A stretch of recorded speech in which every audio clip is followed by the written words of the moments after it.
Well, good afternoon, everyone, and welcome to this session on where have all the £300,000 jobs gone? But really looking at presumptions existing within the executive job search arena and trying to give you some thoughts about how things are positioning themselves at present. For those of you who have not met me before, I'm Mike Wardle. I'm one of the directors of ZN and the head of our index area of work, and here to chair the session. My job today is to keep things moving, to get out of your way as soon as possible so that you can hear from our speakers. Just want to say a word of thanks to our sponsors. The FS Club relies on sponsorship from a variety of organisations who allow us to range pretty widely over the fields of finance, technology and innovation. And we're very grateful to those sponsors to allowing us to run this webinar series amongst the other events that we take care of. Programme today, as I said, my job is very much to do the introduction and get out of the way so that we can hear from our presenters, Jo Rawcliffe and Simon Hudson. Now, Simon's going to be doing the main presentation today. Jo is going to be around certainly to pick up for the Q&A session, which will follow the presentation.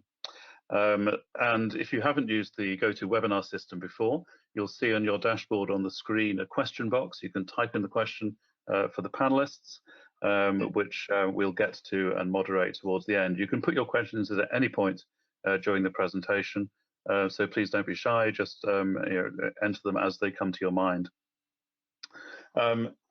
And just to say that those of you who do ask questions, we'll be keeping a record of your contact details so we can put you in touch with Jo and Simon after the event if there's any further discussion or conversation that needs to take place.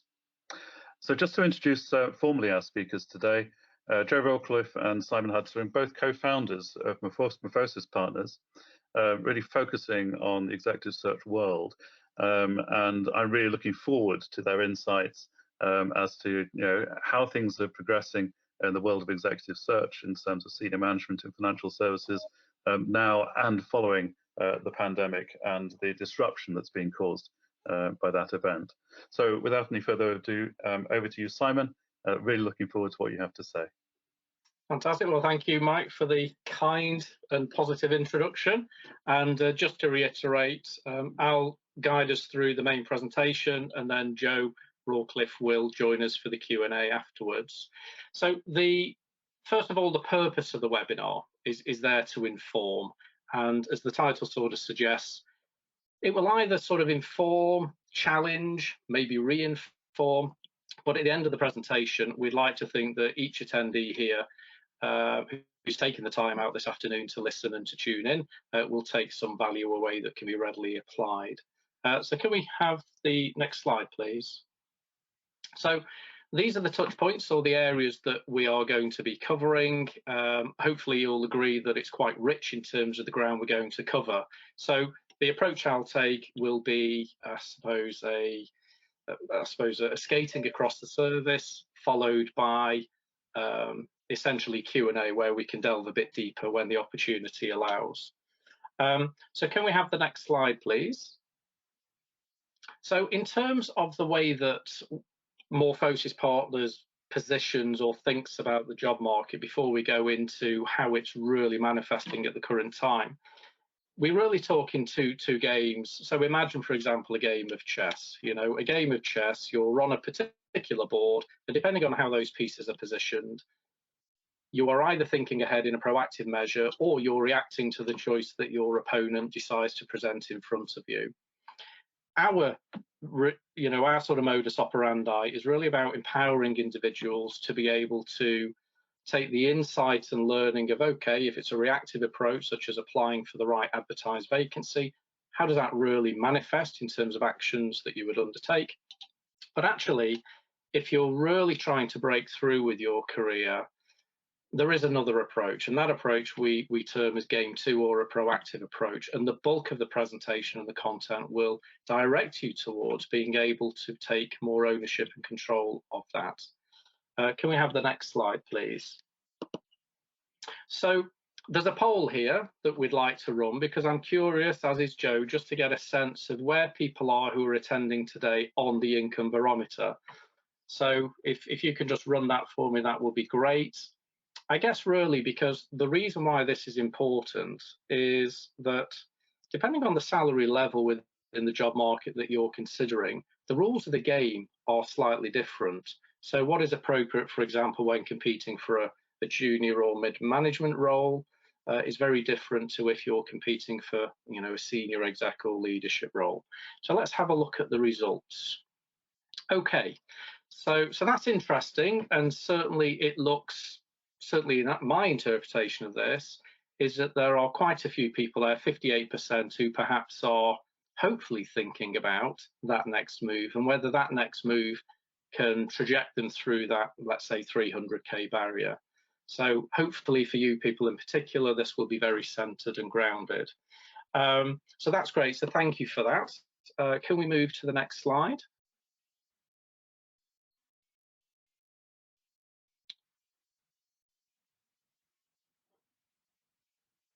Hello? Can anybody hear me there? Sorry, right, sorry. I found you now, so I do apologise. So, yeah, something with the poll, it just took me to a blank screen, so apologies. So just to give a context to this, let's consider just how large this marketplace is within which executive jobs are available. We have lots of research bodies who I have to thank for these stats here, but there are three particular measures here that I just think really give a sense of the scale of the opportunity. The first is when we look at financial services. And you look in terms of, for example, GDP and contribution to the economy. 24% of the world's economy is attributed to the world of financial services. When we look at banking and investment, a quarter of the world's assets are administered in some way through those facilities, and indeed the insurance sector there, which is on a bit of a high, certainly as we venture further east on the globe. So it's a huge marketplace, no matter how you cut it. So the opportunities available to executives to really take ownership and take the correct positioning will really set you apart. And it's important in this dynamic landscape that you sort of recognize really what are the hints, tips, behaviors that really help to isolate, I suppose, game one performance, which is a reactive approach to the job search, and a proactive approach. So can we go on to the next slide, please? And we've got another quick poll. And I guess what we'd like to understand here is, because certainly from Joe's perspective and mine, we often get asked, how's the market, or is it a good time to move? And Joe will be the first to say that, the market is what you make it. And in short, it's yours to control. So I'm curious just to see from a confidence barometer to what extent people are committed to a move at this time. Is it something that you're actively considering, or is it something that you're just, from an informational point of view, just curious about? So let's have a look at the results.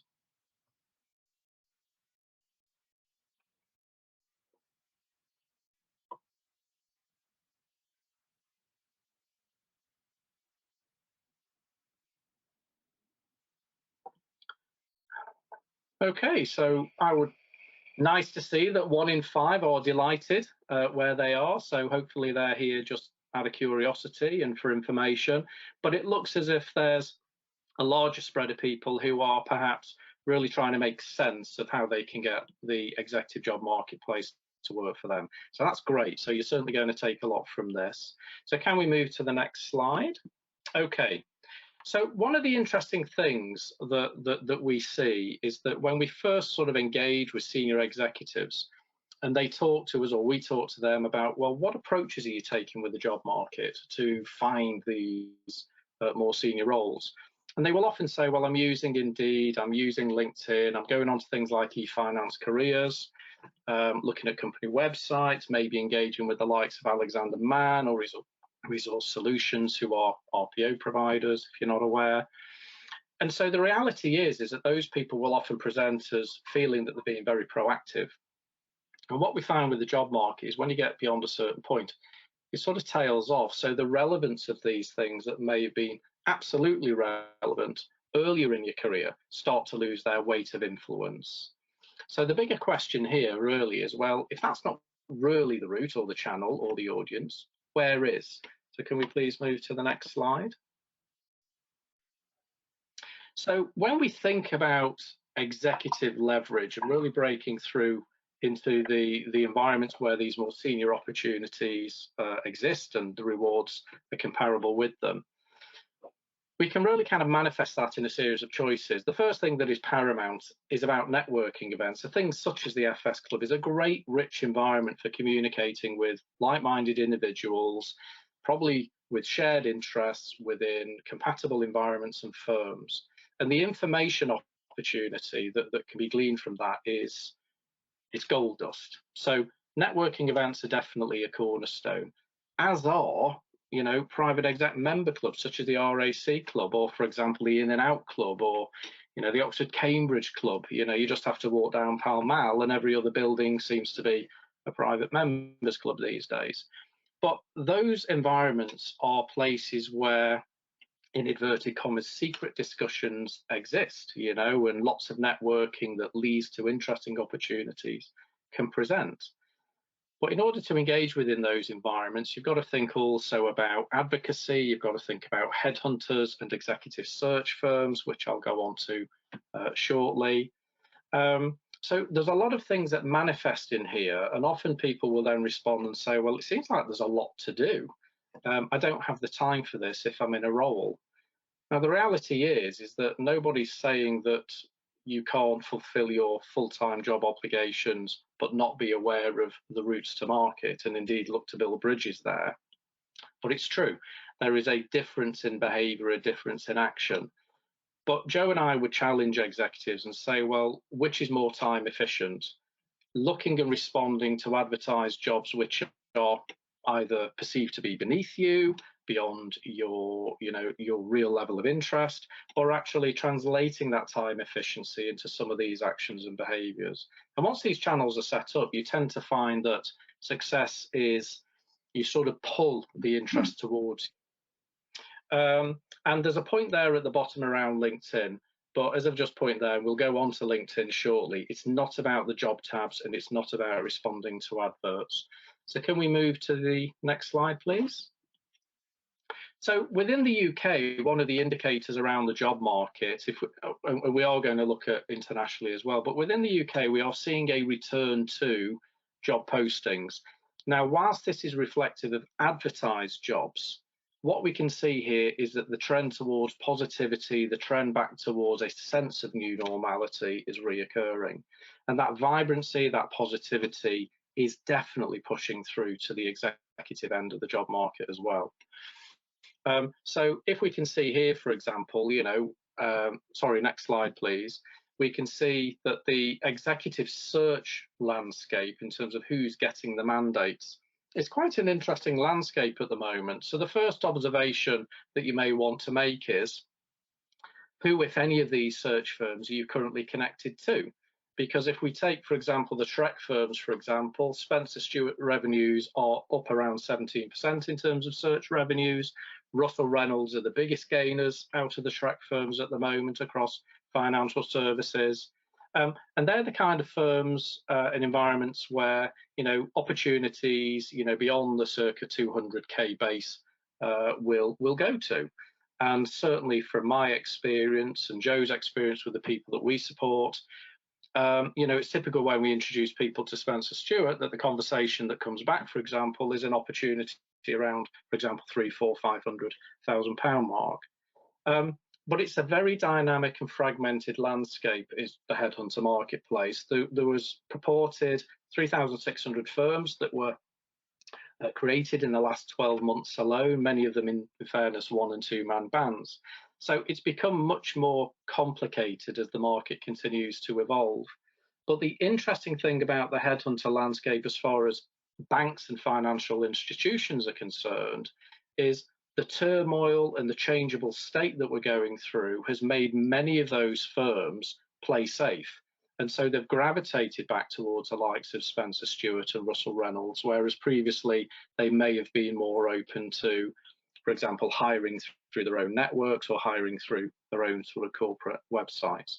So they're being much more informed and are really out there seeking support from these search firms around who is the right talent, who is the available talent, and how do we look to capture them in the correct way? Because, you know, the noise at the moment is abound, which is, you know, there's a resignation perception crisis going on where people believe that they're fed up and they want to set up on their own.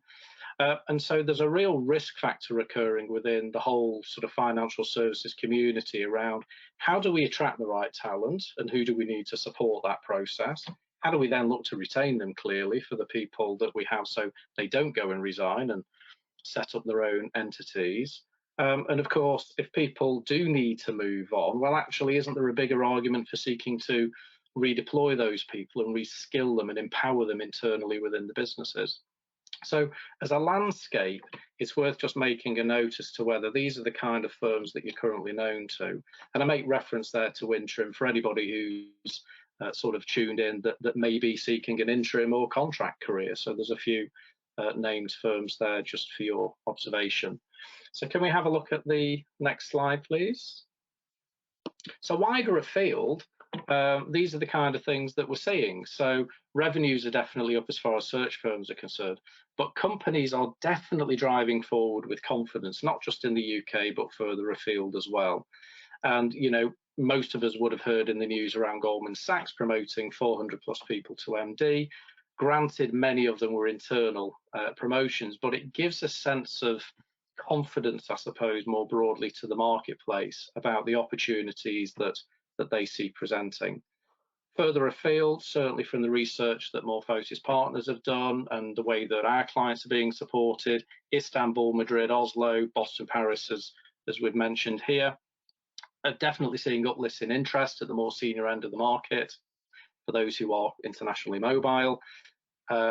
But equally, we're seeing other areas that aren't doing so well, such as Kuwait, probably for obvious reasons, Vilnius, Monaco, and Frankfurt as well. So, for example, if you rewind a couple of years or so pre-Brexit, there was a big noise around, oh, will all of the banks uplift and take all the executive roles to Frankfurt?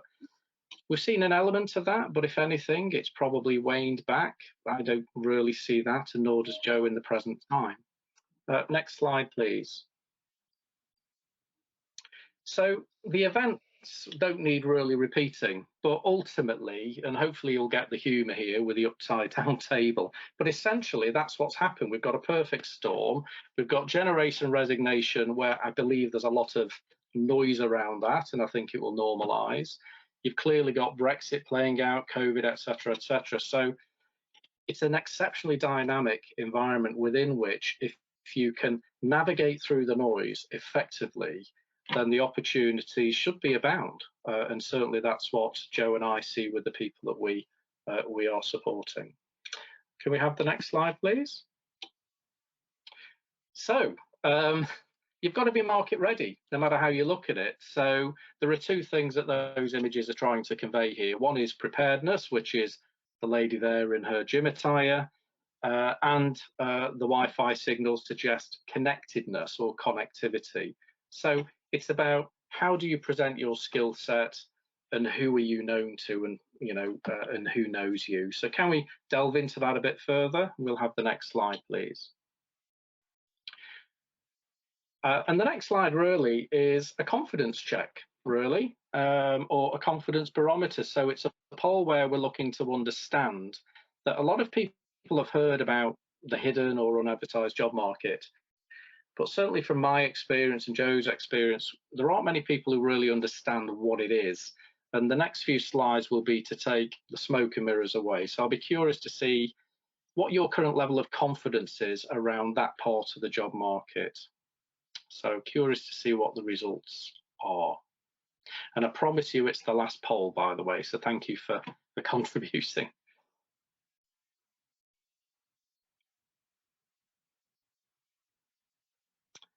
Okay, now I suppose given the salary levels that some of the attendees are currently on, it may not necessarily be quite so evident to you as a marketplace to be exploited or explored, but actually some of the rudiment behaviours of how this market manifests and works are actually available to people at any level. For example, I had a very good friend of mine I actually left university with, some years ago, and he was looking to take on a graduate role into an investment bank. And it was ultimately through his uncle who referred him to a friend within a bank, and then that then led to conversations, and ultimately he got appointed. So it was interesting, certainly, for us to see that even some of the tools that are applied to the hidden and unadvertised job market actually present at much more junior levels as well. So for those who are intent on really taking control and ownership of this part of the market, which is estimated to account for around 85% of the available executive jobs, and I suppose it's worth pointing out, how does that break down? Well, search firms probably account for around 30% of that, because they will be looking to manage in a discrete way a need for a particular firm. And through discretion, there could be current incumbents who, for example, may not necessarily be aware of the intended changes, but equally, they may not necessarily want to give their competitor marketplace the charge on what's going on. So there's a little bit of smoke and mirrors that can occur in terms of the intel that's around certain appointments at the most senior level. But for the everyday individual, it's about advocacy, it's about word of mouth, it's about recommendations, and it's simply about being on the right radars. And so if we go on to the next slide, please. I just want to sort of highlight one of the key observations as you transition through your salaries, and hopefully you can see, I'm actually interested in looking at the left image for the moment. So what I'd like you to consider here is your own transition marked by the X's. So early career, how would you have got that role? Probably applying through corporate websites. At the mid-level, how would those roles have typically manifested? Probably through job boards like eFinance Careers, corporate website applications, agencies like Goodman Masson, for example, Michael Page, perhaps Morgan McKinley, and then you progress through into leadership type roles where you're either a functional head or a technical leader. And within that, the dynamic changes because you're kind of going through steps 1, 2, and 3, where the people around you are probably people that you've kind of gravitated with and grown up with and through in your career. But when you become at the apex of level 3, something then changes. Because in actual fact, the person who hires a finance manager, for example, is a finance director. You've got the shared technical interest. But if you want to go from, say, that functional role into a general broader leadership role, then the audience that you're engaging with may not necessarily have come through the same technical channel.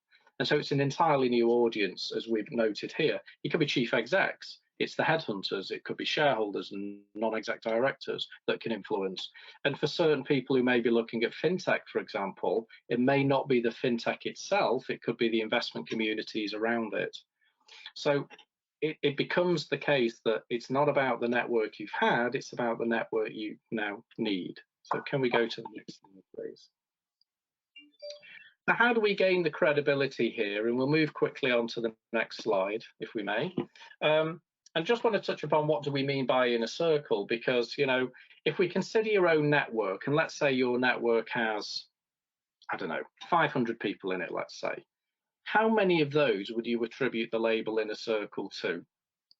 An inner circle to us, if you think about the common denominators, they're usually people where you've had first-hand experience working with each other, it's time served usually, so it's not something that happened yesterday and immediately you're in the inner circle. So there's a lot of relationship and history and experience that comes together with that. So when you're thinking about inner circles, you've got to think about trying to get to that aim, because sitting on a job board or saying, on LinkedIn, for example, hello, Mrs. Headhunter, I'm a great individual and therefore, I need to have top place on your shortlists, that won't really wash. And what does wash are these things. So referral advocacy is the number one route to getting that inner circle status. I mean, imagine, for example, if somebody approached myself or Joe and said, we've known each other for some time, great working relationship. By the way, I'd like to introduce you to this person who you may or may not be aware of, but they're a star for the future, or they're a great individual with huge skills and competencies. Our interest would immediately be drawn, or in inverted commas, biased towards that. And certainly that has quite a high level of dominance in the way that executive search firms behave when it comes to, how do they cut through the volume of potential talent that's available? They've got to play safe. They're playing to comfort. The second thing I would say that's worth mentioning here is about the heads of research. Often we hear from people, well, it's all about the partners in the search firm. No, it isn't. The heads of research are the ones who are there to manage the pipeline of talent coming through. They're the ones who inform the partners around future talent. The partner's primary role is to maintain the relationships with the end companies around their resourcing strategy for, the immediacy and perhaps going into many years ahead. And there's a couple of other observations there which, you can sort of read through at your leisure. So can we move to the next slide, please? So future relevant target employers, again, the only real observation I would say here is about what's in it for them as opposed to what's in it for me. Often people will approach companies with the one-liner, which is, hello, head of HR, I'm looking for a job, here's my CV. They've not taken the time or the opportunity to really elevate their visibility beyond click your CV into our, sort of spam folder, essentially, which may never get looked at. So it's a very complicated area to discuss around, well, for a particular environment, what would be that approach? But the approach isn't, hello, I'm looking for a job, or uploading a CV onto their corporate website, because you'll just get lost in the crowd. Can we have a look at the next slide, please? We'll move forward again. So we're just going to delve a little bit deeper into the hidden and unadvertised job market. So just to remove the smoke and mirrors and to avoid, any misinterpretation, a hidden job or an unadvertised job is not a business or an employer saying, I'm sorry, but there's, we're just not wanting to promote this to an audience. It's just they're deciding not to present it in the public domain of an advert. So that's just there simply to give a definition to people, just to hopefully give clarity. And can we move to the next slide? So the short answer to where is the hidden jobs market and how do I access it is that the hidden job market, the short answer is it's available to everybody. And, it may be doing Joe and myself a disservice here, but essentially the size of the hidden job market that is available to you is the same as it is available to us. But it is a massive marketplace. And channels like the Banker, the FS Club, the FT, and even like City AM are rich sources of insight in terms of getting an understanding on where those possible opportunities really could be generated from. So the key task then is, well, how do I then look to engage and make to an approach? So can we move forward? So you've got to really ask yourself these couple of questions first, which is, if you want to find your own relevant hidden job market, it starts off with you. It doesn't start with a vacancy and trying to fit the job. You've really got to look at yourself and say, well, what am I today? Where am I trying to get to tomorrow or within that near future? Okay, so what is that disconnect in terms of how I'm perceived today and what my branding looks like and my positioning? And then when I consider that, who would I ultimately look to be reporting to? Because once you get that clarity, what's very interesting when you focus on you is that your target forward audience becomes finite. So for example, if I wanted to get another role in a search firm, for example, as a purist headhunter, let's say, and it had to be in London and I wanted the international piece, there are only 19 true search firms within the city of London that I would look at. So by definition of focus, the audience becomes finite, and every one of us has our own finite audience. Next slide, please. And it's also worth saying here people think that, you know, things like LinkedIn, it's very easy, just to touch on one point with LinkedIn, about getting lost with the platform. I'm kind of a bit of a Jekyll and Hyde with LinkedIn. I'm kind of on it because there's a sense of needing to be. Do I enjoy the platform? No. But one of the interesting things is that there are 740 million plus profiles of executives on there. Now, granted, that's across all sectors and all locations.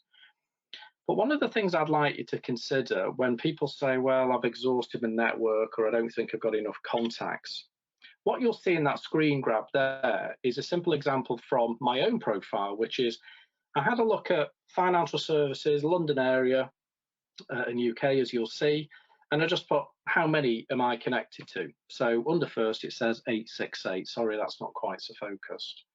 But what was quite interesting, because of the people that I am connected to and that, you know, through Morphosis we're connected to, as soon as I flipped from the network we have to the network they have, 868 results became 61,000 results of people in the UK and London area within financial services. Where else can you go to find that level of information that can be accessed for free? So if LinkedIn is used in the right way, it is an exceptionally powerful resource. Next slide, please. So developing the access, there are 3 routes to market. So one route through your existing network is to look at them and say, well, who can help me gravitate towards the second degree contacts, where everybody in the middle, you've got common connections. And if you've got clarity on where you're interested in exploring, such as in the example I hypothesized of search firms, let's say, then by having the insight of, say, 19 firms, that becomes a future-facing network within which I would look to develop, you know, a network and connectivity. Slightly wrong example, because I've referenced there as 0.1 search firms separately. But it's important to recognise that, you know, literally at the end of your keypad through the internet, you've got profiles of people, you've got a sense of personality of people. And if you think about who you'd look to report into, and you recognise that within institutions that they will have a talent team where they're all interested in managing who is available in terms of talent, and what you quickly find is that actually with the right message and with the right method, there's an audience available to you. Next slide, please. And so on that note, there has been a lot of coverage on what is, for Jo and I, a full-time area of expertise. And so, you know, at this point, I'd be very interested to open up, as would Jo, to the questions or thoughts that's presented, and hopefully that you've enjoyed, you know, the content that's been provided so far. So thank you. Well, thank you very much, Simon. Whistle-stop tour across your area of expertise, and I'm sure actually you could do a half-day seminar on this and probably do. But people can always contact you separately to decide how much that will be worth to them. So we move into question and answer sessions. As I said before, if you do have a question for Simon and Jo, get typing into the question box in the dashboard. But I've got a first question. Oh, by the way, thank you very much for the plugs for the FS Club.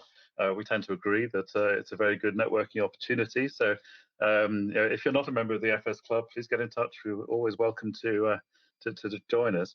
But just out of interest,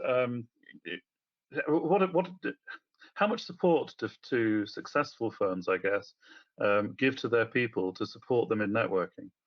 You know, networking, I have to say, when I started work back in the early 80s, you know, it wasn't even a word that I came across very often. And in different types of employment, I've been either encouraged or not encouraged to get involved in interested groups, to take up opportunities outside the firm. You know, what do you think are the success markers for firms who are interested in their staff? Do you want to say that, Jo, or shall I interject? Or yeah, so I think certainly from our observation experience, I think the word networking has both positive and negative connotations depending upon the I suppose, the culture of the firm that you're employed within. So if we're talking about end employers, whether it's, you know, Barclays or Goldman Sachs or whoever it may be, there are certain roles where, in fairness, part of your role is very much to sit in a commercial environment, and therefore, you know, it's a lot easier, I suppose, for those individuals to become better connected. And under the auspice of my employer needs me to do this as part of fulfilling my role. So those people will clearly have an advantage when it comes to maybe their confidence around networking, most importantly. But I think what is interesting, and I think it's an interesting challenge for a lot of employers, because whilst lockdown and home working was clearly paramount in regards to our response to COVID and things of that nature, what's also become quite apparent is that a lot of firms have become quite nervous about hybrid working now, because, you know, it's a lot easier now, of course, for a headhunter, let's say, to call somebody up whilst they're sat at the home desk and they can have a conversation about a role. Whereas, you know, headhunters typically would have to find the nice bars and venues or the members clubs, let's say, and starting to rub shoulders. So I think, for me, employers, I think you'll find a lot of movement, positive movement towards promoting networking, because I think there's been a real example around collaboration. And I think the other dynamic that we're seeing around technology and movement, particularly about fintech and the impact of that on, you know, financial services and banking more broadly, I think the reality is that employers, traditional employers, to retain their staff, need to be conscious of the current generation. And the current generation are, I would say that they're probably less likely to put up with some of the approaches perhaps that we may have endured, in inverted commas, in our formative years in our career. Because I think the reality is that there's a far greater sense of confidence with people to think, well, if you don't engage me, if you don't reward me around things like networking, then actually I'm just going to move on. So I think they have to embrace networking. Well, if I might just add, actually, that, you know, we used to use terms such as, you know, growing our careers and, you know, in a business, you know, notching it up as we go along with our growth and our expertise.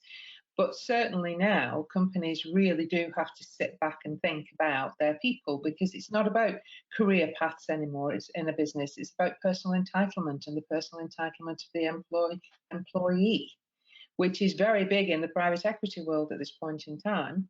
There's a lot of conversation around that personal entitlement and what that means. So whether companies will embrace the fact that, you know, we are a highly connected world on a global platform, and encourage their, you know, their employees to be part of that, is yet to be seen, I think. But there's certainly a move towards it, definitely. So thank you for those thoughts. A good question from Dan Fee, who just asked the question, you know, when we're spending more days working from home and some kind of hybrid mechanism, and there's a preference for kind of in-person introductory meetings, how does this work? In other words, how do you fit it into a crowded diary? Or actually, you know, are virtual introductory meetings, you know, starting to become part of the mix? Do you want to go on that, Jo? First thoughts? Well, I was going to say, I think virtual meetings have become much more prevalent, especially since COVID. We've all had to become accustomed to technology, whether we're in the technology industry or not.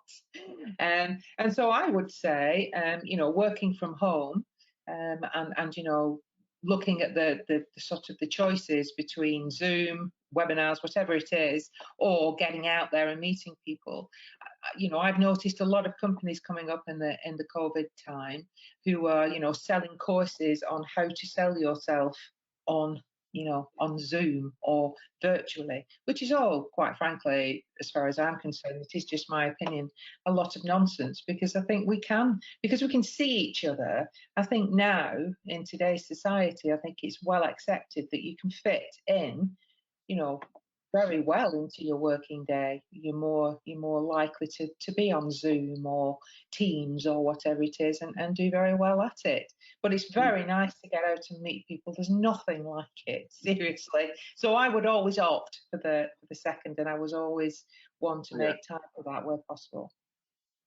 Yeah, and I would just add to that. I think it's interesting that whether the content of those discussions is around networking or interviews and selections.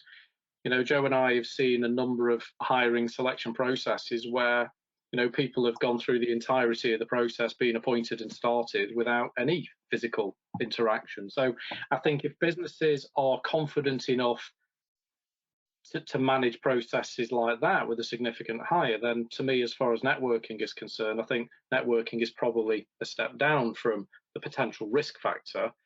But it is about just making sure that from your own personal sense of integrity that, you know, you wear the brand of your employer and you fulfill the obligations there.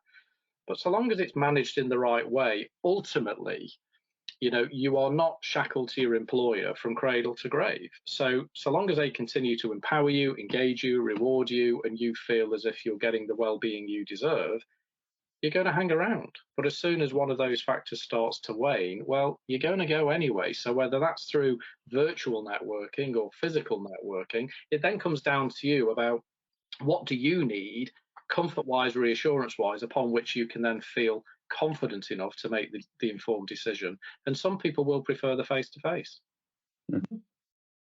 A couple of very direct questions about how you guys and headhunters make their money. So, John O'Hara was just, Peter Elwin asking, you know, how do you earn your keep? In other words, do you get paid by job searchers, or do you take a finder's fee from the employer? And the second question from another one of our audience, Derek Scott, just saying, just out of interest, what percentage do executive search firms typically take when it's a high paid job? His guess is 20%, but he says it may be more. You know. Oh, well, okay. Well, I don't want to name and shame specific figures to specific firms because there's clearly a negotiation process. But on that bit, the B2B bit, in terms of executive search, when you're entering the market of true executive search, 20% is probably baseline, absolute minimum. You're typically talking more like 30%, if not more, because there's the whole research, there's a whole, you know, the whole landscape of market intelligence that supports getting to the point of a shortlist and then managing that through. And of course, typically at that level, you may be holding, you know, a 6-month notice period of an individual, you know, to take them through to hire and onward. As far as the first question, in terms of how do we make our money, for Morphosis Partners is quite unique. We have two clients. We have business clients who will come to us and say, can you help us to recruit smart and empower us to manage those processes? Or can you help us with some leadership assessment and engagement? Or indeed, they may come to us and say, listen, there are a couple of people who need to be moved on, their choice or ours, and can you support them? So clearly in that context, our client is the corporate, and therefore commercially it is with them. With the individuals, it's very different. If an individual recognises that their sort of capability to embrace and engage a marketplace isn't as rich as it needs to be because maybe they've tried and it's not quite worked for them, then ultimately we are there to provide mentoring, coaching, although Joe will give me a thick ear for that word because of the connotations. But what we actually mean by that is we have the ability, for example, if you think about that chart we showed around the search firms, you know, the people that we support who, let's say, have tried and failed to get onto their radars, we do that for them. You know, we do other things in terms of managing their brand reputation and building it so that end companies become interested in them. So those active introductions and things like that go a step beyond, dare I say, the pink and fluffy stuff. So from that point of view, you know, when it comes to those value adds, it's only relevant if somebody needs it. So we don't sell that to individuals. But ultimately, you know, if I want to go and learn squash, I'm going to expect to pay to learn squash if that's my intention. The point is the need there? And if it is, then come and talk to us and we'll give you a very clear critique, and you will then be very informed about the relevance of us to you, and you can make a decision. Super. We're coming to the end of time, but Joe, did you have a comment to add on that one? Well, I was just going to say that considering, you know, we're the only disrupted model within the exec search arena and work in the live job market for our clients, yes, we're paid, by the exec to basically, move and shake within the job markets globally, nationally, and locally. And we currently work to a 20-week project timeline, which has only ever been over once. So yes, we're paid by the exec for what we agree to do for them in the job market, and everybody's different. Mm. Now, one final question. We're pushing up against time, so I'm going to ask for sort of quick comments. But John O'Hara was comparing London and New York, saying New York's historically had better senior packages than London.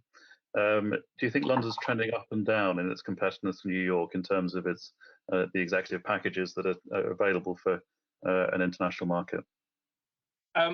Quick answer, I would say I think there is a bit of levelling up, because I think we're going to be moving back more towards a transient talent pool again. So in that case, there has to be more of a level playing field or parity. That said, around private equity and things like carry interest and things like that, I think there's going to be a whole different conversation around how that may get structured in the future. And the balance between base and bonus and things like that. So I think when you look at overall package, I think there'll be a levelling up. It's just how that's made up where I think you'll get the regional differences. Jo, any last comments? No, Simon more or less said it just right. In which case, we can move on. Again, just a word of thanks to our sponsors. Do come and get involved in the FS Club if you haven't already. We did have our first in-person event a couple of weeks ago for a very long time, and agree with you so much, Jo, that actually sort of meeting people is really a lovely thing to be able to do once again. We've got other events coming up. Just tomorrow, why British tech investors fail and Americans succeed. There's a challenge to all of you tech investors out there who might feel that's an unfair statement. On Thursday, how to do early research, kind of the leading indicators. Next week, a session with Turks and Caicos on their role as a financial centre, and the cyber weapons arms race. So a rich and diverse programme for the next week or so. Do keep in touch with us. You'll find all our upcoming events on the website, and this, as well as all other webinars, are available to watch again for those of you who are sincerely interested. So it just reminds me to give a round of thanks. First of all, to you, the audience, for coming along. As I say, if you think that there's any interest and you'd like to be in touch with Simon and Jo, you've got their contact details, or failing that, get in touch with us and we can put you in touch with Simon and Jo to take things forward. So thank you very much to you for turning up. But most of all, thank you to Simon and Jo for your contributions this afternoon. It's fascinating insight. I know you've only managed to scratch the surface in a brief webinar, but a real insight into how to position oneself in relation to the executive market. So many thanks. Normally at this kind of event, I'd open the floor to a round of applause. I can't really do that with this audience, but I can offer you a very small round of applause. Greatly received. We look forward to these things when it's all in a public domain. I mean, how great would that be? So there we are. Well, thank you for your time anyway. It's been great. Well, thank you very much. And we'll end there. Been great to have you with us. Thank you very much. Take care. Bye. Bye.